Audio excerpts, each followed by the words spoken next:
And I think we're back. Are we though?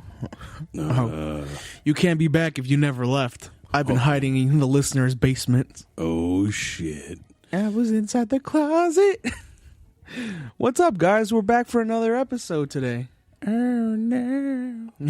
Oh no. We have to get our good 10 minutes of banter out of the way first. Yeah, there you go. No. I realize a lot of the episodes just start like that. We sidetrack so much on these fucking episodes. It's all right, though. That's what makes it so fresh and so clean. So special. Yes, you're my special boy. You're my special boy. Ooh. So what are we talking about today, young sir? Today we're going to talk about... I don't think we've ever talked about this, actually. We have not. We're talking about imaginary friends. And not the kind that make you biscuits and crumpets. Not the fun ones. No. So what is an imaginary friend, or what is some concerns of imaginary friends? Okay. So we're going to dive in right. We're going balls deep in this. Ready? So historically, many researchers and parents thought that imaginary companions were harmful or evil, and that they were a sign of social deficit, demonic possession, or mental illness. Certainly, it scares many parents today when they have children who they're talking to people who aren't there. I mean, it'd be terrifying. But growing up, that's what I always was told, that it's like imaginary friends are evil. Or they're devils or they're demons deceiving you. And a lot of parents growing up just thought that, like, a lot of the adults worry that the imaginary friends are like they're harbingers of serious psychopathology to come.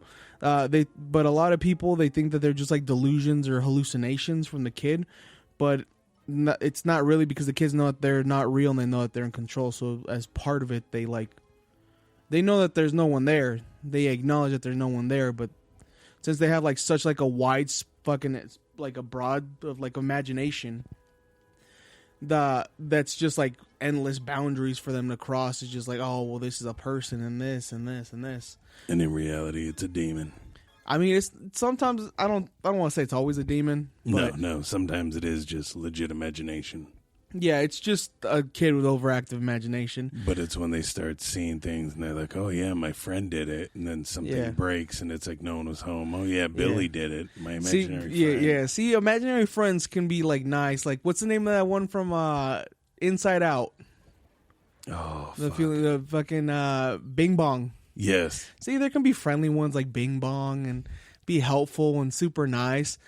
But we don't have a helpful and super nice podcast here, do we? No, we do not. We cover the other side of the natural. We cover the supernatural. The evil side. Exactly. So we're here with a couple stories of imaginary friends that went wrong. Yeah. Some dark friends. So these are some parents describing their kids' creepy imaginary friends. It's always terrifying when you're the parent in that situation. Yeah, so these are really brief, but there's a pretty lot of interesting. Them. Yeah. All right, man. Lead us off. What you got? Oh, no. All right. So this is You'll Get Used to Killing. What? I hate that they always have like these super like crazy titles. And you know what? Just go ahead. It's fine. Go ahead. A parent of one of my students told us in a meeting that she was concerned because her son, 7 years old, talked about an invisible ghost who would talk to him and play with him in his room. He said the ghost was called the Captain and was an old white guy with a beard. The kid would tell his mom that the Captain told him when he grows up his job will be to kill people, and the Captain would tell him who needed to be killed. The kid would cry and say he doesn't want to kill when he grows up, but the Captain tells him he doesn't have a choice and he'll get used to killing after a while. What the fuck? The next one is Little Girl Ghost. Oh my God. When my daughter was 3, she had an imaginary friend named Kelly who lived in her closet. Kelly sat in a little rocking chair while she slept, played with her, etc. Typical imaginary friend shit. Anyway, Fast forward 2 years later, the wife and I are watching the new Amityville, the one with Ryan Reynolds, and our daughter walks out right when the dead girl goes all black-eyed. Far from being disturbed, she said, "That looks like Kelly." Kelly who, we say. You know, the dead girl that lived in my closet. What the fuck? Yeah. No, man, that's too much. That's too much. And then there's a couple other ones, but it's been hard to pick because some of them are pretty damn creepy. But another one that's fairly short, unfortunately, actually really short. It's called Smash Daddy's Head. What? When my brother was just learning how to talk, he grabbed one of those small toy hammers, crawled under the sofa where my dad was sleeping. He then leant in close and whispered in one of his first sentences, "Smash Daddy's head," right into his ear. That's where that kid would have gone with those fucking Bruce Lee, the 1-inch punches. Yeah. Kidya! Oh, not hesitate to scissor kick a fucking child. These hands are ready to eat for everyone. And then I have one more for you. All right, tell me what you got, baby. Icy wants me to tell you it will be tonight. In high school, one of my best friends had a little sister who was 5 or 6 years old. One day we stopped by his place, completely high because he needed to get his magic cards. Sounds familiar. Oh, my God. While waiting for him to come downstairs, his sister came up to me and said, "Icy told me to ask you if you know when you're going to die." I laughed nervously. Morbid question, right? But I know all about Icy, her imaginary friend.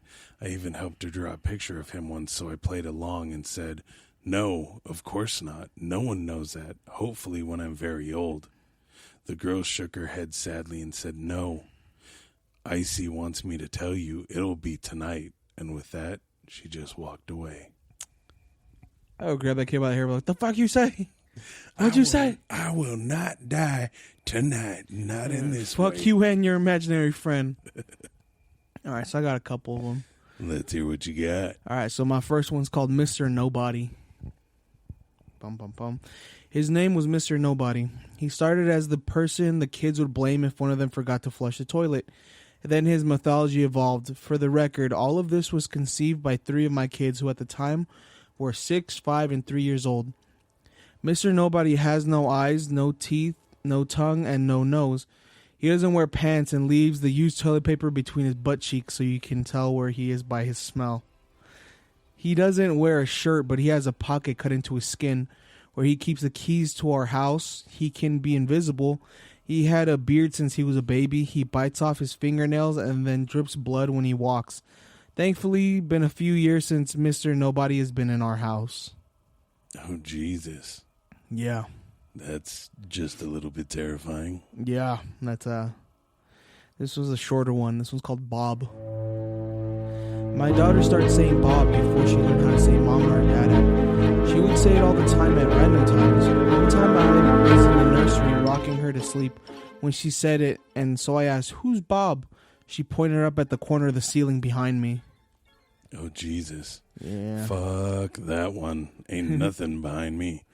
Yeah. Let's see what else we got. I have a watchful companion. Ooh. Our youngest daughter asked to keep our bedroom door open because her imaginary friend couldn't open doors. We laughed it off and figured she was just afraid and wanted to be able to see us or know we were home if she woke up in the middle of the night. The next day I casually asked what her friend did at night, and she said she likes to sleep at the end of our bed and watch us sleep.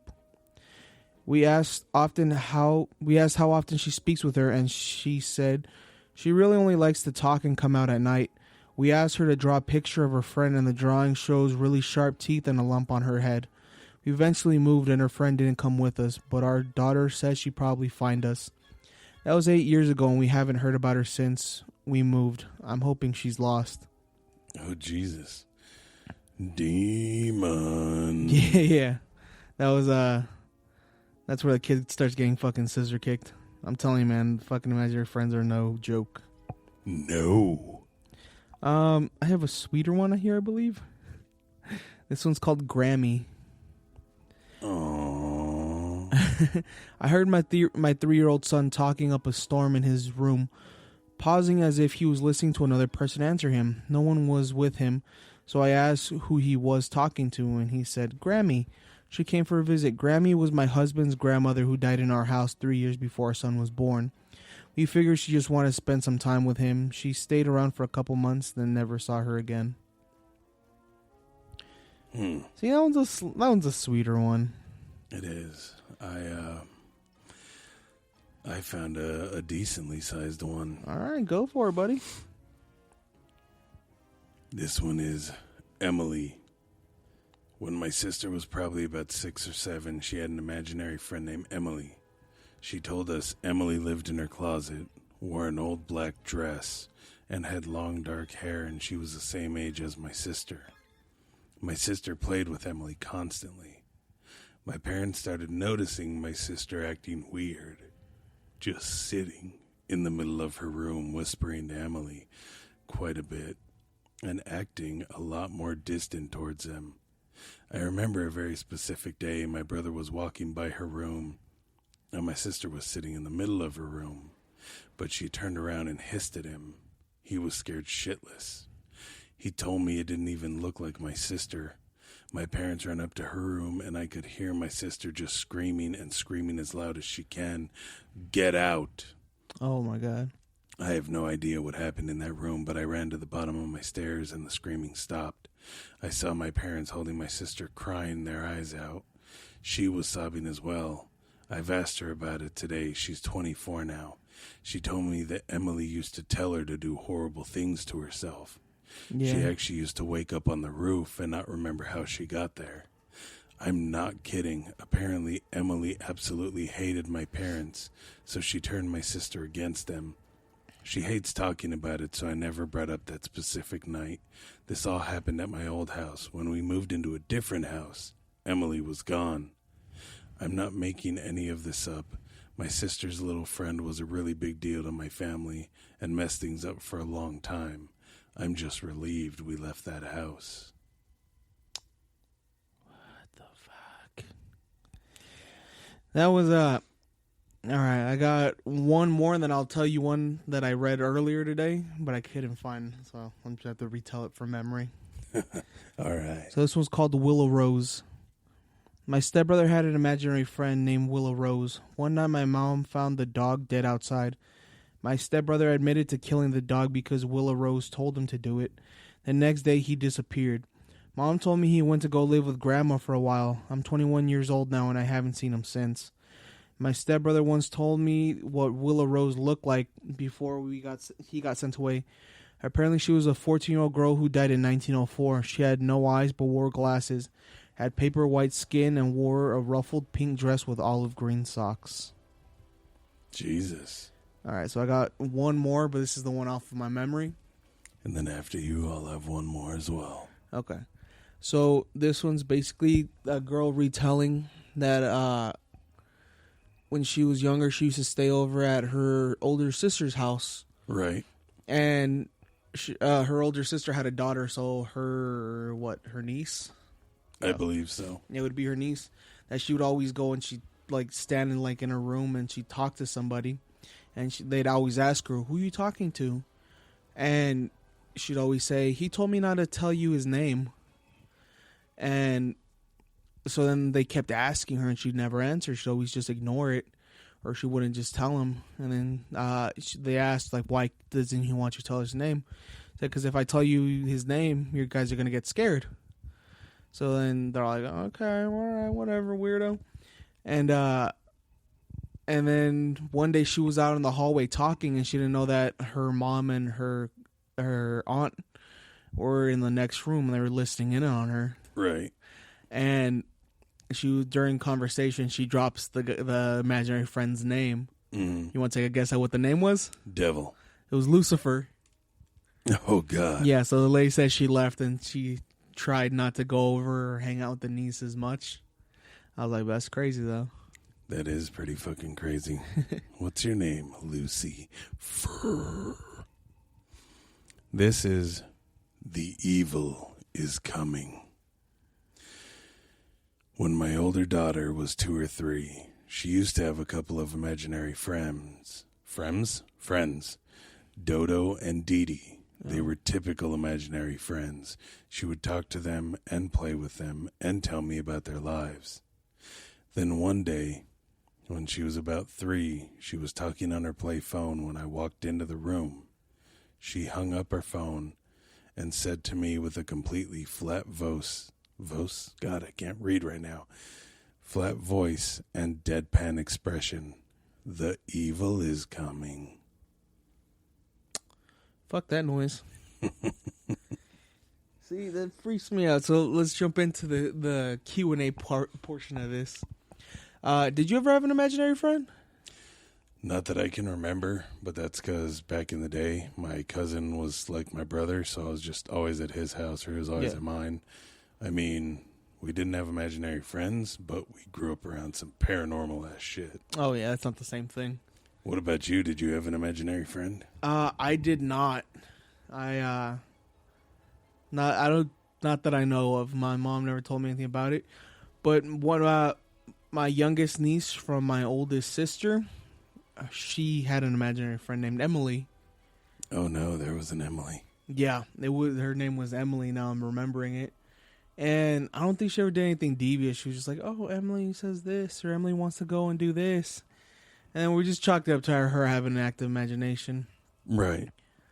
But hearing a lot of these stories, I read through maybe like 15 of them today. Yeah.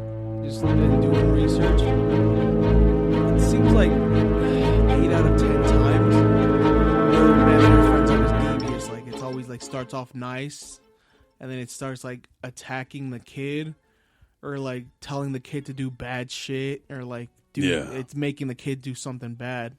Yeah. So it always ends up badly, and then the parents just end up moving. Well, see, I've heard of things like that, but, you know, people not moving, but just something happening, something breaking or getting destroyed or someone getting hurt, and they're like, oh, no, it wasn't me. It was Fluffy, my imaginary friend. Yeah. Of course, with a more devious name like David or Susan Sarandon. Jesus. But sponsor us. Charlie Sheen. No. But it's always just, you know, that, and then it just either gets worse and then goes away once they get a little older, or it just doesn't go away. It's just a constant. So my thing is, in a lot of descriptions of like imaginary friends, they're always like deformed or sharp teeth or like bloody fingers. And you guys start wondering what the fuck is going on with these kids, because I don't remember my niece started telling me that Emily was all deformed or some shit. Yeah, it's like they're monsters. They're not seeing people; they're seeing monsters. Or when they are seeing people, then people are like mean to them, or they're like deformed, or like I read like 2-3 stories today where the parents are like, "Oh, where does your friend live?" They'd be like, "Oh, he lives under the dirt." You're like, "What? What the fuck you just say?" Well, I mean, I remember at an apartment that we lived in a while back. It's called Sabrina's Place over on 22nd in Columbus. Yeah. There was some weird shit there, and I remember the kids had a lot of nightmares. And there was a couple times where I'd get home and there'd be a kid in the hallway bathroom, so I'd say, "Hey, go use mine." And they would refuse. And I would ask why, and they'd always say, and I'm getting chills talking about it. Oh, damn. But they would tell me, "That's where the monster lives." And I'm like, "What do you mean?" Shit. And it was in my bedroom. Yeah. And it's like they would see monsters there and sometimes in the girls' room. And it was just, I mean, weird shit would happen. Now that I'm thinking about it, do you think that kids have like a deeper perception of like the paranormal that we do? Because I feel like after a while we just kind of start like blocking it out and shit. And I believe that's probably what we see out of the corner of our eyes is what they can see like full on. I think because they don't have much to worry about, their spectrum is a lot more broad. Like we're focused on life, relationships, anger, jobs, bills, work, Yeah. like so much shit that we're blinding ourselves. We're like corrupted to all this stuff. Yeah, where it's like they're innocent, they're pure, they haven't had to deal with any of the real hardships of the world besides getting in timeout or a spanking. But it's like they, just like animals can sense shit and see shit. I was about to bring up that point, like, you think that's the exact same reason fucking animals just stare off into a corner? And it's just like, when they're seeing monsters, like, don't take it lightly. Don't think they're just fucking around. Because, I mean, in that apartment, we actually did an investigation. Yeah. Because, so the kids, at that point, there was, I think, 7 of them. Yeah.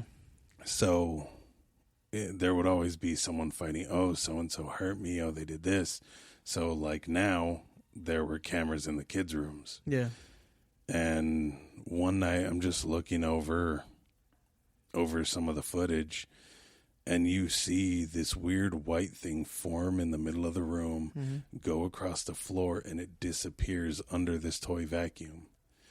And then when we were doing the investigation, we asked, if it was nice or evil. And, of course, you can never trust what it says. But when I said, if you're nice, we did the flashlight trick where you have one of the push-button flashlights. Yeah. You tighten it enough to where if you push the button barely, it'll turn on. But if it moves, it doesn't turn on. Yeah. And the fucking flashlight turned on. And when I looked on the camera, myself and the person that was there doing it with me were on opposite sides of the room. Neither one of us reached towards that flashlight. We'll be back after a quick break. Are you a huge cunt? Us too. Wait, can we even say cunt? Of course! It's empowering these days. Cunt, cunt, cunt, cunt, cunt. I'm Ange Ballastone, aka the drag queen, That Girl Gina. And I'm Mike Fales, just a normal gay guy, I guess? And we're the hosts of The Big Cunty Couch, a gorgeous new talk show podcast where we invite queers and peers to sit, bitch, and be fierce on a huge-ass couch. while we gab about all things gay. So come get cozy And cunty. with us. We're panned for platforms, so find us anywhere online and get listening, sweetie. Or watching. Or both. Otherwise, why the hell am I in full drag? And we'll see you on the big... Oh, wait, I thought we were going to say that together. No, on The Big Cunty Couch. Mwah. Fucking shit, dude. Yeah, but I always think that it's always like something. It's got to be something, because I don't think imaginary friends are that they're harmless. I feel like maybe 90% of the time it's something trying to get into our realm using the kid. Very possible, using their energy. And I've read a couple of stories where they're like, oh, well, it's the, what's it called? Sorry. It's the, like, it's a family member. It's the fucking, like, it's the grandma passing by. Or, like, they'd be like, oh, my imaginary friend does this. I read a story right now that I had an imaginary friend. It was a tall guy. And he always used to do the cross on the kid's, like, forehead before he went to bed every night. And the kid told the dad this, and the dad's dad, so the kid's grandfather, passed away before the kid was even born. But apparently the grandfather used to do that to the dad when he was a boy. He'd always give him the cross before bed. Yeah, like blessing him. Yep. And the grandfather passed away like years before the kid was even born. See, so sometimes it can be, something innocent, but if they're saying monsters or explaining something bad, then you need to figure something out, because that's not going to end well. Something's going on, and it's, a lot of people, they'll take them to a psychologist, and they'll say, oh, well, there must be some trauma going on at home, this, that, and the other, which, yes, in some case might be true. That sort of seeing or feeling all this just craziness all day can manifest something that in their mind they see, or they see their family as monsters, so that's what they see. Yeah. But at other times it can be a home where there's no stress, no fighting, no anything, and they're still seeing that. And at that point, it's not coming from the parents or the family, so where's it coming from?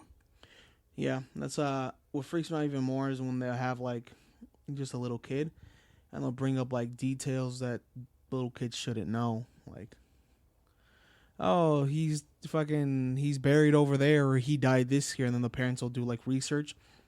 And I've read a couple cases where they'll bring out like a picture of like the family that lived there before, and the kids not knowing any of the people. They're not related to them or anything. They don't know them. They haven't heard anything. They're just little kids.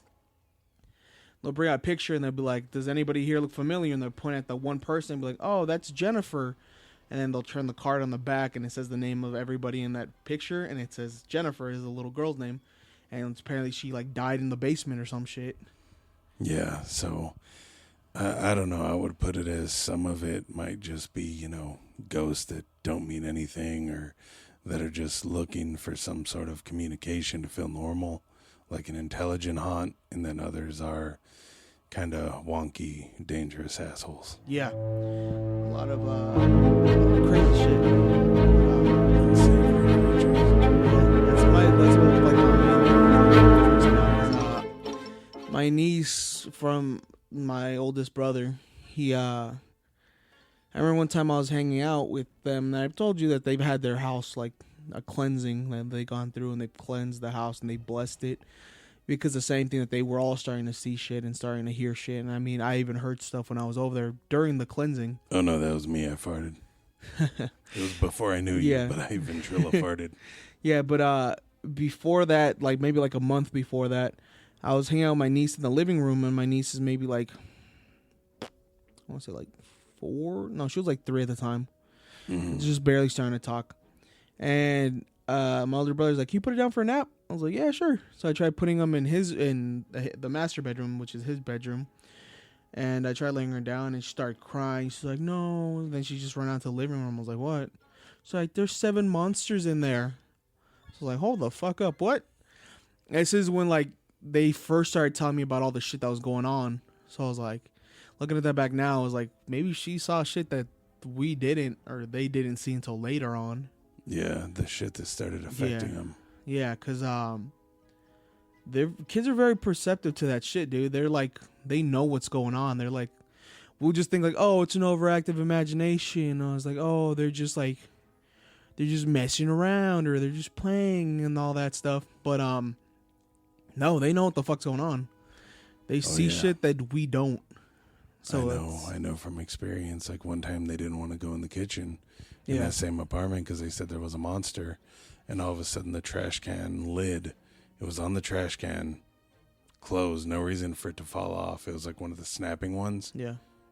And it just fucking flew off into the kitchen. It's like, don't expose me. Yeah. So yeah, I mean, never just chalk it up to imagination. Yeah, in my mom's fucking house, I remember we had my nephew stay over for a sleepover, and he must have been like 14, 15. Yeah. So he was already old. And I slept in my room, and he slept on the floor in my room on a mattress. Nice. And after that night, he never wanted to sleep over. He's like, I don't know what's going on, but I don't want to sleep over. I was like, what's up? He's like, I woke up like 2 a.m, and I heard like chains being dragged outside your room and like down the hallway and in the kitchen, like plates breaking and all that stuff. He's like, I tried waking you up, but you didn't wake up. And I tried calling for grandma, but she didn't wake up either. I was like, are you sure you want to sleep? He's like, no, dude. Like I sat up and then I stood up, and I was just like trying to like secure the door closed so nothing would come in here. But he's like, I'm not staying here anymore. Yeah. So I was like, that's terrifying.